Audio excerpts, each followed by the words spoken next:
এটা হলো Yamaha FZ V2 metre.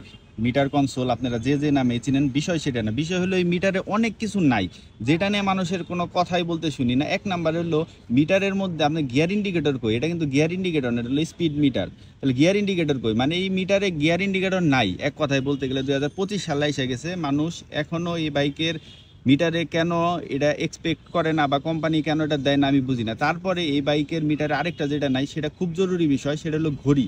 ভাই রাস্তাঘাটে বাইক চালাতে গেলে মোবাইল টোবাইল তার বের করে বারবার দেখা সম্ভব না, হাতের ঘড়িও অনেক সময় দেখার সুযোগ পাওয়া যায় না, সেক্ষেত্রে একটা ঘড়ি খুব দরকার। তারপরে যদি বলি এটা যে ট্রিপ মিটার, শুধুমাত্র ট্রিপ এ, ট্রিপ বি এই জায়গায় নাই। মানে বুঝতেছেন আপনার সমস্যাটা কোথায়? সমস্যা হলো আপনি ধরেন একটা ইঞ্জিন অয়েল বললেন, সেটার হিসাব রাখার জন্য আপনি ট্রিপ এ অন করলেন, কিন্তু আপনি আপনার বাইকের অকটেন বা ফিউল ভরার পরে ফিউলের যে আপনার হিসাবটা সেটা রাখার জন্য কিন্তু আপনার ট্রিপ বিটা প্রয়োজন। আর ট্রিপ বিটাই কিন্তু মানুষ মূলত ফিউলের হিসাব করার জন্য রাখে, আর ট্রিপ এটা মূলত আপনি রাখে হলো ইঞ্জিন অয়েলের জন্য। কিন্তু এটা আমাদের ট্রিপ বি নাই, আপনি বুঝতেছেন? এইটা করার জন্য তো কোনো বড় আহামরি কিছু করার দরকার নেই, এটা তো জাস্ট সফটওয়্যার একটা ইস্যু।